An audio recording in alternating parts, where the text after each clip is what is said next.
What would you do if the person you trusted the most, your partner, your anchor, your supposed safe place, quietly replaced you the moment you couldn't fight back? It's a question most people never want to confront. We like to believe loyalty runs deeper than circumstance, that when life knocks us down, someone will be there to catch us. But what happens when the fall is met with silence? Or worse, betrayal. My name is Logan Reed. I'm 48 years old, and while I lay unconscious in a hospital bed, hooked to machines fighting for my life, my wife emptied our savings, moved another man into our home, and began rewriting the narrative of our marriage. I didn't find out through confrontation or confession. I found out through absence. The kind of silence that leaves no trace, just a void. No messages, no hospital visits. Only one text. You wouldn't understand. I had to do what's best for me. That's what she wrote. And in that moment, something inside me changed forever. This story isn't just about betrayal, it's about power, control, and the quiet strength of reclaiming your life without shouting, without begging, without breaking. If you've ever been blindsided by someone you thought would protect you, if you've ever sat in stillness wondering how everything changed so fast, then this story is for you. It's not just personal. It's a mirror held up to how trust is broken and how justice can be reclaimed piece by piece. So stay with me, because what started in a hospital bed ended in a courtroom, and what seemed like the end turned out to be a beginning. If you find this story resonates with you, don't forget to subscribe and leave a comment. I read everyone. Your voice, your experience, it matters. Let's start the conversation. I didn't plan to collapse that afternoon. No one does. 1 minute, I was topping off my gas tank, thinking about the next job site I needed to inspect. The next, I was clutching the side of the pump, trying to breathe, as a sharp pressure spread from my temple to my jaw like a steel band tightening around my skull. I remember the blur of someone calling out, the pavement rushing up, and then nothing. 12 days. That's how long I was unconscious. According to the attending physician, I suffered a ruptured brain aneurysm, one that should have killed me. They'd performed emergency surgery within an hour of my arrival, followed by a medically induced coma to reduce pressure. The neurology team wasn't optimistic. They told my wife I might not wake up at all. And if I did, there could be permanent cognitive damage. A different man might have called that a tragedy. But for Melissa, I now believe, it was an opportunity. When I finally opened my eyes, everything felt distant, blurred. It was like my body had returned from somewhere cold and silent, but my spirit hadn't quite caught up. The lights were too bright. The air smelled like plastic and antiseptic. A nurse leaned over me and said, "Welcome back, Mr. Reed. You've been through quite a ride." I tried to speak, but my throat was dry and raw from the breathing tube. She gave me ice chips and a soft smile. "Your wife was updated," she added. "She hasn't been by in person, but there's a note on file. A man named Nathan is listed as your current emergency contact." Nathan? I blinked slowly, trying to make sense of it. Melissa and I had no close family nearby. My only sister, Rachel, lived 2 states over, and Melissa never mentioned a Nathan before. I wanted to ask more, but I couldn't form the words yet. Over the next 2 days, as I gradually regained strength, the silence around me became louder than the heart. Monitor beeping next to my head. No flowers. No calls. Not even a message waiting on my phone when the nurse finally handed it back. Just one text. One sentence from the woman I had built a decade of my life around. "You wouldn't understand. I had to do what's best for me." That was it. No punctuation, no apology, just a dismissal like I was a failed investment she was pulling out of. I remember staring at that message for what felt like hours, hoping I'd misread it, hoping there was more. A follow-up. A reason. But nothing came. Just the hum of the machines and the dull ache in my head. When the attending doctor came in, the next morning he told me I was lucky to be alive. But he also advised rest, recovery, and stress avoidance for at least 6 weeks. "You'll need a support system," he said. "Someone to help with meals, transportation, financial stuff." "Are you going home with anyone?" I nodded. I lied. That night, when the hospital hallways quieted and the fluorescent lights dimmed, I used the phone beside my bed to call my sister. I hadn't spoken to Rachel in months, not because of bad blood, but because life has a way of pulling siblings apart with routines and distance. Still, when she picked up, she knew. The second I said her name, her voice softened. "Logan, are you okay?" "No," I whispered. "But I need to leave here tomorrow. Can you come?" She didn't hesitate. "Say no more. I'll be there in the morning." The next day, I was discharged with a wheelchair, a paper bag of prescriptions, and the kind of exhaustion that no amount of sleep could fix. Rachel and her husband Tom, a retired cop with quiet eyes and a good heart, drove me back to their home in Cedar Hill, a modest town where everyone still waved at each other from front porches. On the ride, Rachel didn't pry. She just looked at me, then at the silence on my phone screen. "Melissa?" she finally asked. I nodded. "Gone." Tom gripped the steering wheel a little tighter. "You're with us now," he said. "Let's get you healed up. Then we'll figure it out." But healing wasn't what filled my mind. As I stared out the window at rows of quiet houses and picket fences, all I could think about was one thing. Who the hell is Nathan, and why does he have access to my life? That question sat like lead in my chest, heavier than the aneurysm scar stitched behind my temple. I wasn't angry. Not yet. I was something colder, a stillness I couldn't name, because I knew something had happened while I was unconscious, something irreversible. And I wasn't just going to sit back and let it stay hidden. Back at Rachel's house, everything felt foreign but safe. It had been years since I'd stayed with family. The guest room was small, with faded blue curtains, and a wooden dresser that still held Tom's old army medals. There was something grounding about the simplicity. No cold hospital walls, no Melissa. Just the steady hum of a ceiling fan and the distant sound of Tom mowing the back lawn. And yet my mind couldn't rest. The questions kept circling. Who was Nathan? Why hadn't Melissa come to the hospital? Why the silence, the withdrawal of every penny, and that one soulless message? Over and over, I replayed the last year of our marriage, combing through it like a crime scene. Melissa and I met 12 years ago at a technology trade show in Denver. I was giving a logistics presentation, dry stuff about supply chains and internal security systems. She was in marketing, representing some new software startup. We were opposites. She was vibrant, quick to speak, and full of ideas. I was methodical, steady, the kind of guy who didn't believe in grand gestures but showed up every day and handled what needed handling. She liked that about me, at first. She used to say I made her feel safe, that I grounded her. We got married 2 years later, in a quiet courthouse ceremony with just a handful of friends. No kids. Melissa didn't want them, said she wanted to travel and build a life without the traditional anchors. I didn't mind. I had my career, and she had hers. We made good money. Bought a house in a calm suburban neighborhood near Boulder. For a while it worked.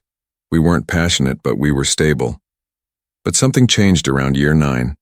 It started with small things. Melissa became more secretive with her phone, always on silent, face down on the table. She started traveling more for work, taking solo trips that didn't align with any scheduled conferences. She became more impatient with me, accusing me of being emotionally absent.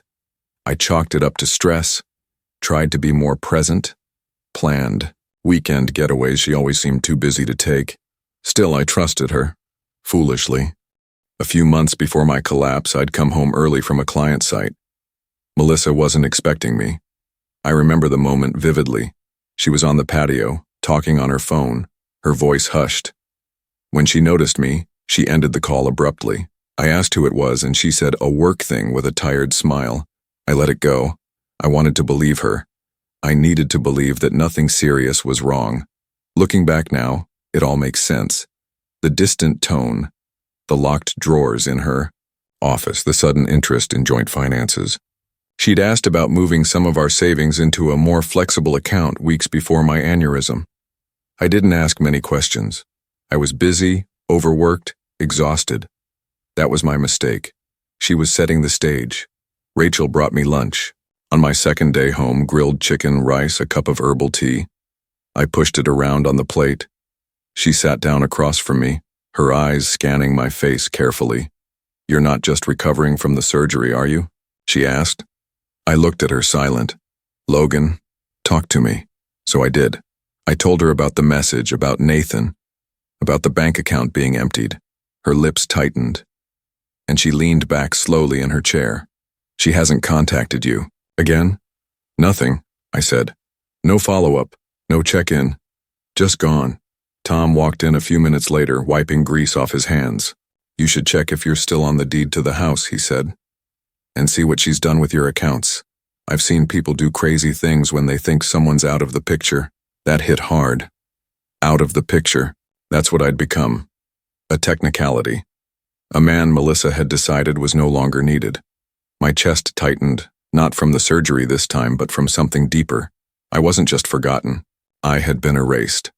That night, while Rachel and Tom went out for groceries, I borrowed her laptop and logged into our joint banking app. Or at least I tried to. Password changed. Security questions reset. I went to check my retirement account. Locked. I called the 24-hour hotline. After 20 minutes of verification, the representative told me Melissa had requested full control of the account due to a supposed power of attorney document on file. My stomach dropped. I hadn't signed anything, but someone had. The next morning, I asked Rachel to take me to the credit union where we'd opened the account. We met with a branch manager named Alicia. I showed her my ID, explained the medical situation, and asked if she could confirm the POA document Melissa had submitted. She went to the back and returned 10 minutes later holding a scanned copy. I stared at it in disbelief. My name was there, my signature, but it wasn't mine. That was the moment I realized this went deeper than neglect. This wasn't just betrayal. It was premeditated. She hadn't panicked. She'd planned. I handed the document back to Alicia with a quiet thank you, though my voice barely made it past my throat. The paper felt heavier than it should have, because it wasn't just ink and signatures. It was evidence. It was confirmation that Melissa had gone far beyond emotional betrayal. She had crossed into something else, something calculated, legal, criminal. Rachel was waiting for me in the car, scrolling through her phone with a nervous look she tried to hide. When I got in, I didn't say anything, I just stared ahead. She didn't push. Back at the house, I sat on the porch for a long time. The late afternoon sun was warm against my skin, but I felt cold inside. There's a moment in every betrayal when disbelief finally gives way to clarity. It doesn't come like a scream or a sudden burst of rage. It comes quietly, like fog lifting. And once it clears, you can see the entire landscape for what it really is. Melissa had been waiting for me to become vulnerable. That's the part that stung the most. Not just that she acted while I was down, but that she'd waited for that window. She didn't just take the money. She prepared a fake legal document. She listed another man as my emergency contact. She had rewritten our life before I even had a chance to wake up. I didn't sleep much that night. My mind was in motion even if my body wasn't. The next morning, I asked Rachel if she still had a contact in legal aid. She nodded and made a call to a man named Grant Fletcher, an old friend of her husband's, now a civil attorney who'd recently opened a small practice dealing with family financial disputes. I didn't have the energy to tell my story again, but I had to. So that afternoon, we drove to his office, a modest space tucked into a converted home with books stacked along the walls and a scent of strong coffee in the air. Grant was a tall man in his 50s, calm and deliberate. He listened without interrupting, as I told him everything, from the collapse at the gas station to the forged power of attorney to the text message Melissa had left me like a final punctuation mark. When I was finished, he sat back and tapped his pen against a legal pad. She didn't just walk away, he said. She moved methodically. This was orchestrated. I know, I said. She's committed fraud, he continued. Medical exploitation, forgery, financial misrepresentation, all of which can be challenged in court, but we'll need more than just your story. We need a paper trail. We need proof. I nodded. Where do we start? Grant leaned forward. First, we freeze what we can. Your accounts, your property title, anything that can be locked down. Then we build the case. Rachel's son, Eli, a cybersecurity student interning at a local firm, offered to help. That night, he sat up at the dining room table with my old laptop, sifting through my digital footprint, emails, account notifications, backup files. He worked fast, hands moving like a piano player, pulling old passwords from encrypted files and recovering deleted messages from our cloud backups. That's when we found it. A string of emails between Melissa and a man named Nathan Cullen, emails going back over a year. Eli clicked through each one silently while I stood behind him, my arms crossed, my body tense. The tone of the messages evolved from professional to personal, then intimate. She called him Nate. He called her Mel. One message. Sent. 2 days after I was admitted to the hospital read, "You can move your stuff in this weekend. He won't be back here for a while." I felt the floor shift beneath me. It wasn't just emotional cheating. Nathan was living in my house, sleeping, in my bed, driving my car according to another email where Melissa had sent him the spare keys and garage code. Eli turned to me slowly. "She moved him in while you were in the hospital." I didn't say anything. I just walked outside. The sky was pale, gray. The wind had picked up. I sat on the steps and stared at the street for a long time. I wasn't angry, not in the way people imagine it. I wasn't screaming or breaking things, I was just done. There was no saving this. No explanation that could undo what she had done. This wasn't a woman who'd made a mistake. This was a woman who'd made a plan. When I went back inside, Rachel was waiting with a folder in her hand. "This came while you were out," she said. "Certified mail." It was from Melissa's lawyer. She was filing for divorce, citing emotional abandonment. I laughed, not out of humor, out of disbelief. She was rewriting the story again, painting herself as the victim while I lay in a hospital bed, clinging to life. But that's when the numbness faded. That's when I stopped feeling sorry and started preparing to fight back. The envelope Melissa's lawyer sent sat on the kitchen table like a silent threat. Rachel stood behind me as I opened it, arms crossed, jaw clenched. I unfolded the paper slowly, half expecting to see some kind of justification, an explanation, a hint of remorse. But there was nothing of the sort, just legal jargon, cold, transactional, and calculated. She was filing on grounds of emotional abandonment and citing my extended absence and deteriorating mental state as evidence. Absence? I'd been in a coma. Mental state? She hadn't spoken to a single doctor. She had no idea I'd even made a full recovery. What she was doing wasn't just dishonest, it was strategic. She was building a narrative in court that would paint her as the neglected wife, forced to fend for herself. A woman abandoned by her husband who now deserved compensation and, conveniently, access to everything we'd built together. Except she wasn't fending for herself. She had Nathan. She had my home, my car, my money. And she thought I'd be too weak, too broken to respond. She was wrong. That evening, Grant came over with his briefcase and a plan. He sat down with me, Rachel, and Tom at the dining room table and began laying out a roadmap. "We're going to file for an emergency court injunction," he said, flipping open a folder. "That gives us a chance to freeze marital assets and protect you from any further financial damage.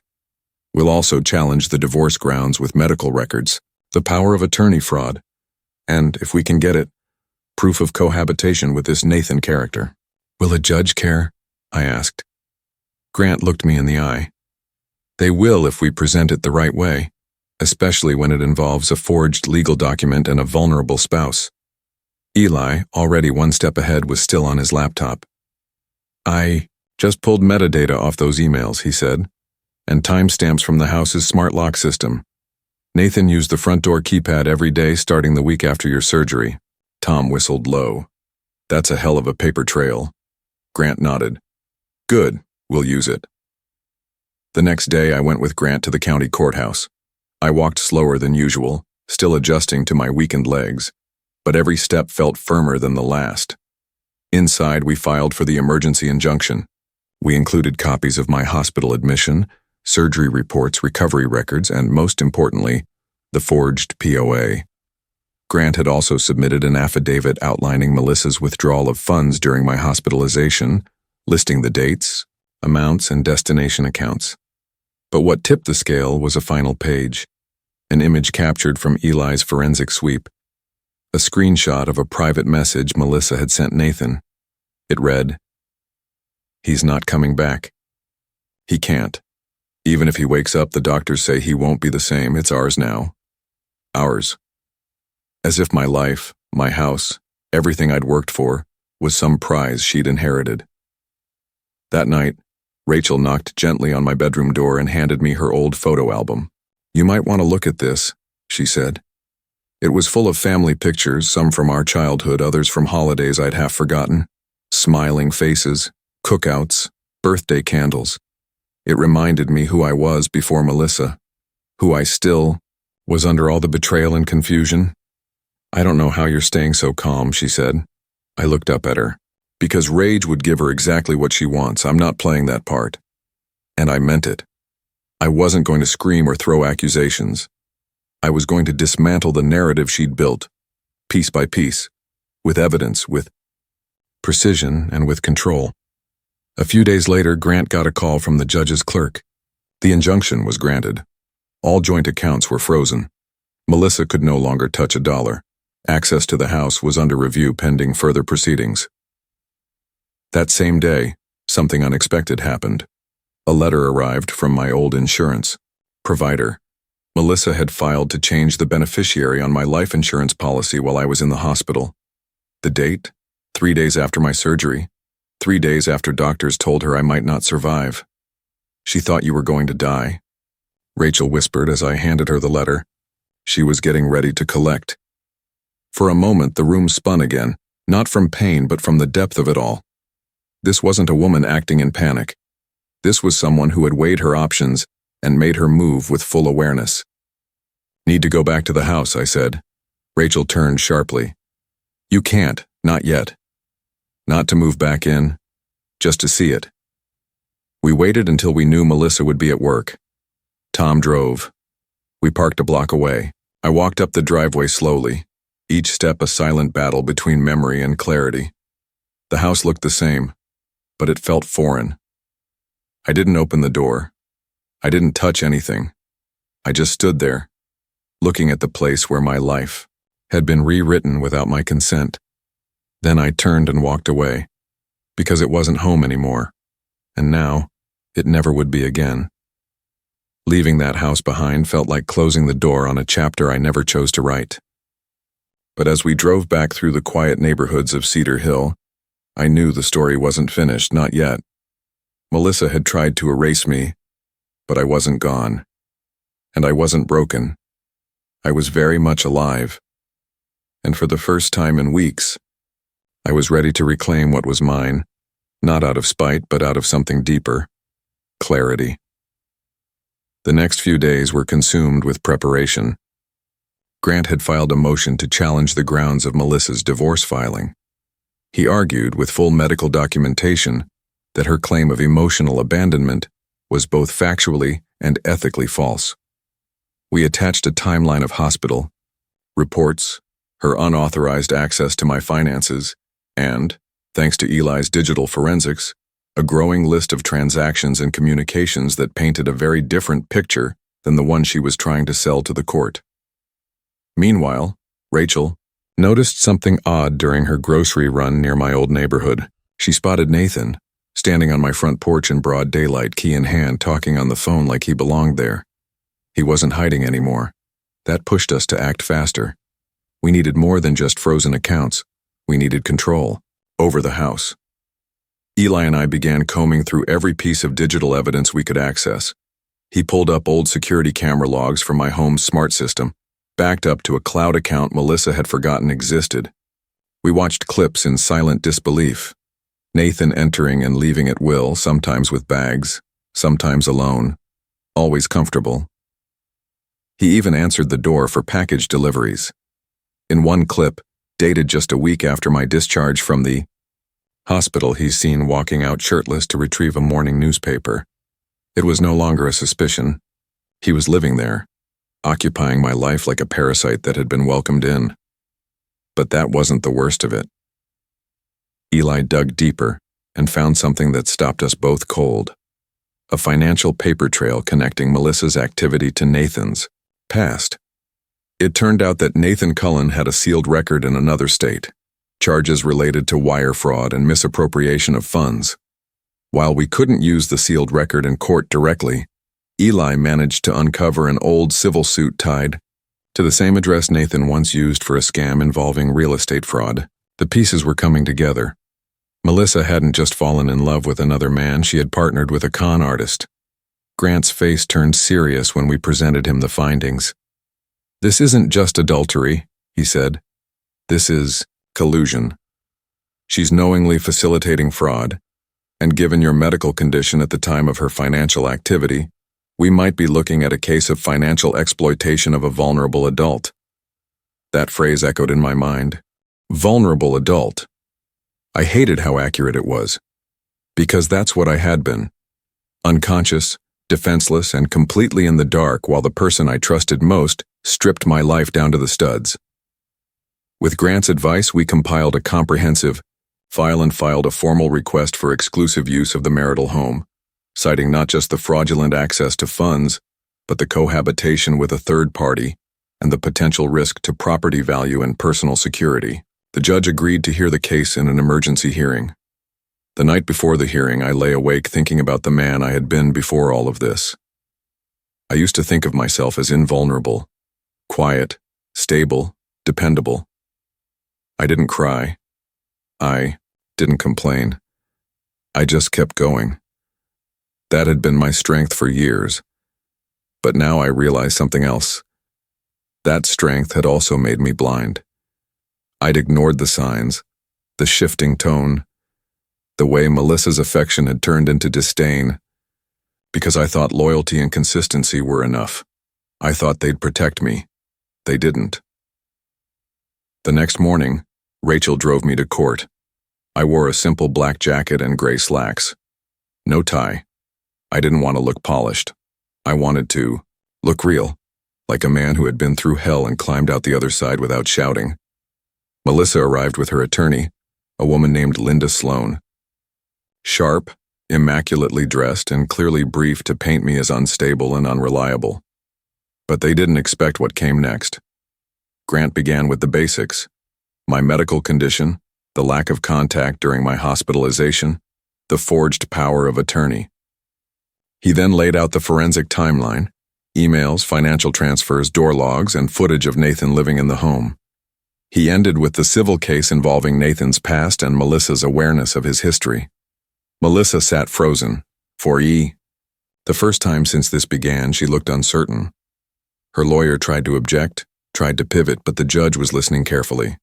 Then Grant handed over the kicker, a printed text exchange between Melissa and Nathan that Eli had recovered from a cloud backup. One message, time-stamped 4 days after I left the hospital, read, "We need to start transferring the rest before he gets stronger. He'll come looking eventually." Silence filled the courtroom. The judge finally spoke. "Based on the evidence presented and the clear timeline of events, I'm granting Mr. Reed immediate exclusive use of the marital home pending full investigation. Furthermore, Mrs. Reed is prohibited from accessing or altering any joint assets without court approval." Melissa's jaw tightened. Her eyes locked on mine.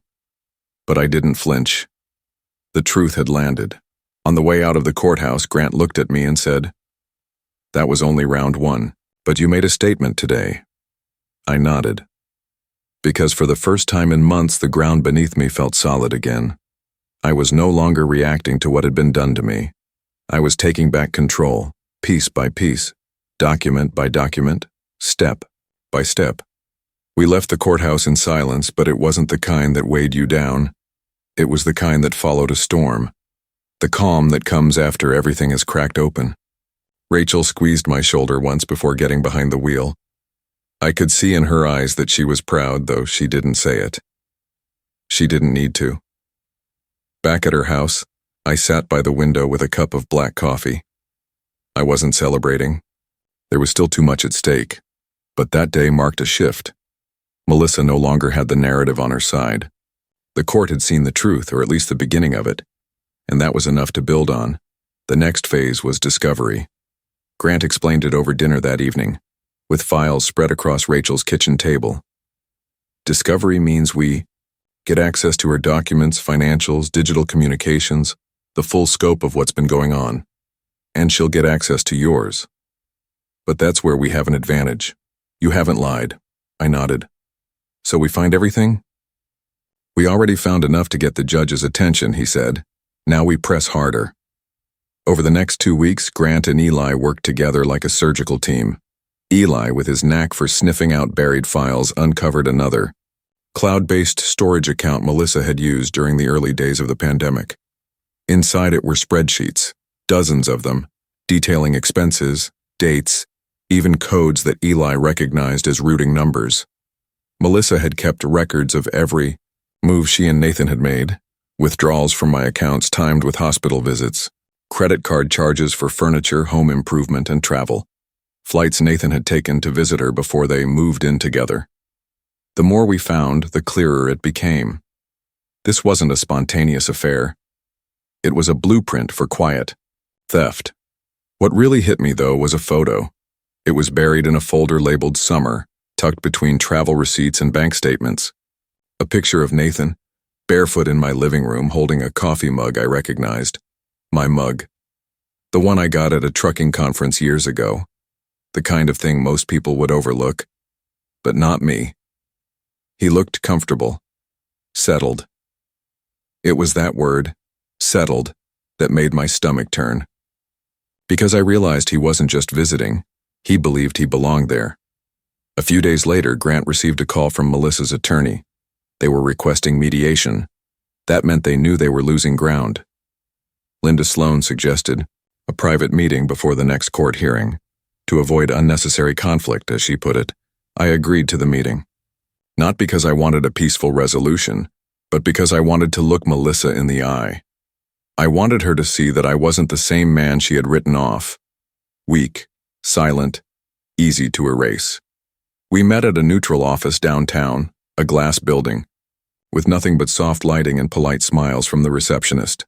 Melissa walked in wearing a sharp blazer, her hair pinned back, eyes calculating. She didn't look at me when she sat down. Nathan wasn't with her. Of course not. He was invisible when it counted. Linda did most of the talking. She offered a proposed split of assets, 40% to me, 60% to Melissa, citing her role as primary caretaker of the home. I nearly laughed. Grant leaned in, calm as ever. We have evidence that she cohabitated with another man, removed over $200,000 in joint funds, and attempted to transfer ownership of the home under false pretenses. Caretaker. She tried to stage a takeover. Linda paused. Melissa finally looked up at me, her expression unreadable. You were never around, Logan. You worked too much. You were distant. You made it easy. I met her gaze, steady. And you made it criminal. There was a beat of silence. I thought you wouldn't wake up, she said, softer now. They said it might be permanent. You didn't wait to find out, I replied. You made your move before the machines were, even unplugged. That ended the meeting. No agreements, no handshakes. Just tension thick in the air as Melissa left, her heels clicking hard against the floor. That night back at Rachel's, Eli knocked on my door. You might want to see this, he said. He pulled up a set of public real estate listings. One of them showed a familiar house, Nathan's, a modest ranch house in a nearby county, listed for immediate sale. And just below that, a bank record he'd found. Nathan had started moving large amounts of cash into cashier's checks, nearly $90,000 across 3 different dates. It didn't take a genius to figure out what they were doing. They're getting ready to run, Eli said. I called Grant immediately. His response was swift. We're filing for an emergency injunction tomorrow morning. If they're liquidating, we freeze it all, cash, property, anything we can prove is linked to shared assets or fraud. I didn't sleep that night. I sat on the back porch in the dark, listening to the wind. There's something sobering about realizing how close you came to losing everything. Not just your health, not just your money, but your identity. Melissa hadn't just betrayed me. She'd tried to erase me. Rewrite the story of our marriage and replace the ending with herself as the victim and me as the ghost. But I wasn't a ghost. I was still here.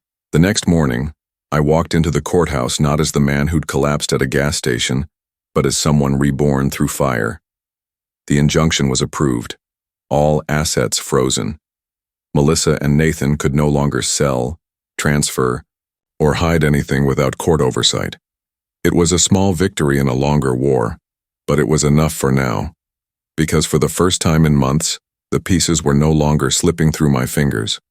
I was holding them, naming them, and turning them into something powerful, leverage. A week after the injunction was granted, things went quiet, but not in the peaceful way. It was the kind of quiet that felt like the moment before a car crash, the air heavy with something coming. Melissa didn't call, Nathan didn't surface, but silence, I'd learned, is often camouflage. That's when people plan their next move, and I spent that week mostly indoors, recovering and waiting. Eli kept monitoring the activity around Melissa's accounts. He noticed something strange. Several small transfers, all just under the reporting threshold, started showing up in obscure fintech platforms. Digital wallets, crypto exchanges, prepaid cards. It was classic evasion behavior, and while they couldn't move large sums anymore, they were trying to siphon what little they had access to. "They're getting desperate," Eli said, his eyes fixed on the screen. "They're bleeding slowly." That desperation showed up in a text I received 2 days later, from Melissa. "Can we talk? Just you and me. No lawyers." I stared at it for a long time. The same woman who had removed me from my own life now wanted a personal conversation. I showed it to Grant, who simply shook his head. "She wants to soften you. Maybe fish for information. Don't answer."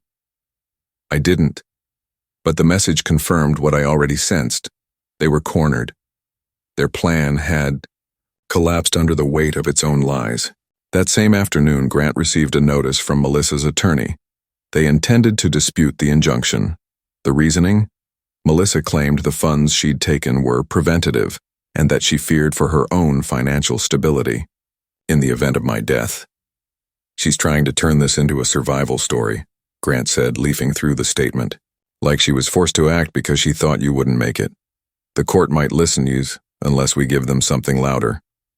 Eli chimed in. "We already have something." He turned his laptop toward us and pressed play. On the screen, a video loaded, recorded from a neighbor's doorbell camera across the street from our old house. It showed Melissa and Nathan arguing in the driveway. Clear audio. Her voice sharp and panicked. "I told you he wasn't supposed to come back. You said this would work." Nathan snapped back. "You said the doctors gave up on him. You said, we had time." There it was, the smoking gun. They weren't reacting to tragedy, they were gambling on it. Grant nearly smiled. "That's admissible, and it dismantles their entire defense." We brought it to the next hearing. I sat beside Grant as the video played on a small monitor in the courtroom. Melissa didn't look up. Nathan wasn't present. He'd gone underground. By then, likely realizing that any more involvement could put him directly in the line of legal fire. Linda Sloan, her attorney, tried to shift blame, saying the video was taken out of context. But the judge had heard enough.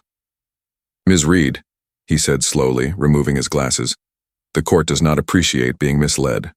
Your previous statements claimed fear and uncertainty. This video suggests premeditation and deceit. We are no longer discussing just a divorce settlement. We are addressing potential criminal activity." That word, criminal, landed like a gavel. Melissa flinched. For the first time, she looked not just cornered, but exposed. The judge ruled in our favor again. The injunction remained. Further discovery was granted, and perhaps most importantly, he ordered a forensic audit of all financial activity over the past 18 months. That meant everything. Bank statements, credit usage, travel expenses, even Venmo transactions would be reviewed by a court-appointed specialist. When we left the courthouse, Grant didn't say anything until we reached the car. She thought she was dealing with a man too damaged to fight, he said. Instead, she's dealing with a man who just got started. I didn't smile. Not because I wasn't satisfied, but because satisfaction wasn't the goal. Clarity was. Truth. Justice. And we weren't there yet. Back at Rachel's, I sat on the porch and watched the light change. It had been almost 3 months since my collapse. 3 months since I almost died. 3 months since Melissa began dismantling my life. I thought about everything I'd lost, and then I thought about what I'd found. Eli, who had become more than just Rachel's son. He was a partner in this fight. Grant, who didn't see me as a victim, but as a client worth defending. Rachel, who'd never once said, "I told you so," even though she could have. And myself, the man I used to be before I became someone people could lie to without fear. That night, as I stood in the kitchen pouring a glass of water, my phone buzzed. Again, unknown number. One line. "You think you've won, but this isn't over." I stared at it for a long time, then deleted it. Because they were wrong. It was over. Not because I'd taken back everything I'd lost, but because I no longer needed their permission to move forward. The rest was just cleanup. 2 weeks after the last hearing, I moved out of Rachel's guest room and into a quiet rental on the edge of town. It wasn't permanent, just a temporary space with bare walls and secondhand furniture. But it was mine. No echoes of betrayal. No scent of someone else's choices lingering in the air. Just silence, the kind I could finally live with. The financial audit proceeded swiftly. The court-appointed forensic specialist confirmed what we already knew. Melissa had funneled over $210,000 through a series of disguised transfers, most of it during my hospitalization and immediate recovery period. Nathan had acted as an authorized user on several prepaid accounts, and at least 3 transactions matched deposits from my own payroll system. It wasn't just unethical, it was theft. The court moved quickly after that. Grant filed a formal petition to convert the divorce proceedings into a contested case involving financial fraud and marital misconduct. Melissa's team, sensing the storm coming, attempted to negotiate again, this time offering a 50-50 split and waiver of spousal support if I agreed not to pursue criminal charges. I declined. This wasn't about revenge. It was about accountability. The final hearing came on a gray Monday morning. Melissa sat across from me, smaller than I remembered, her expression tired, eyes dulled. She didn't say a word. Her lawyer handled everything. The judge ruled in my favor. Full ownership of the home, the truck, 85% of our remaining joint assets, and no obligation for alimony. Melissa kept her car and the remaining 15%. The funds traced to fraudulent activity were ordered to be repaid. Some, from her share, the rest through structured garnishments over the next 5 years. Nathan never appeared. A bench warrant was issued for his arrest in connection to identity fraud and financial exploitation.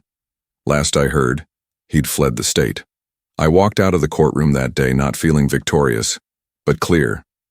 There was no parade waiting, no cinematic closure. Just the sound of my own footsteps and the knowledge that I had survived something that was designed to destroy me.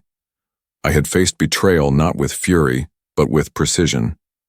I had rebuilt not the life I had before, but something stronger, stripped of illusion. Melissa didn't just lose the case, she lost the script she tried to write without me.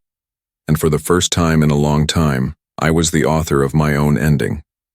Looking back now, it's almost surreal to think how easily everything I built could have disappeared while I was unconscious.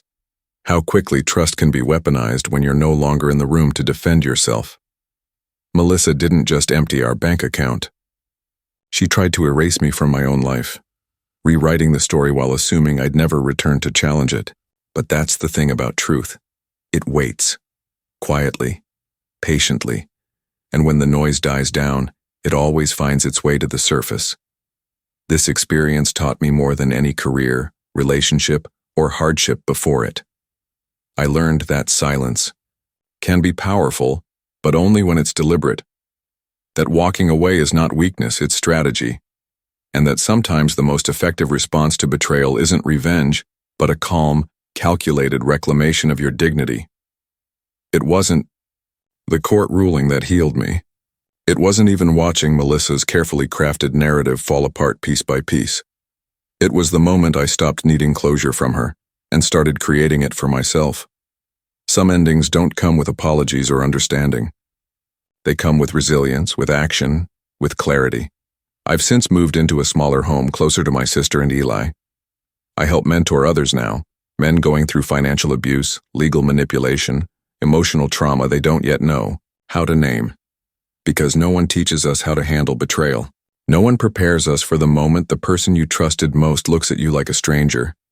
But that doesn't mean we have to stay broken. If you've made it this far in the story, thank you. And if any part of it felt familiar, if you've been hurt, misled, or left to rebuild in silence, know that you're not alone. You don't need to shout to be strong. You don't need to retaliate to rise. Sometimes the most powerful thing you can do is reclaim your peace and walk forward without looking back. If this story spoke to something inside you, I invite you to share your thoughts in the comments. I read every one, and if you haven't yet, consider subscribing, because there are more stories like this, more truths to uncover, and more voices that deserve to be heard. You survived for a reason. Now it's time to live like it.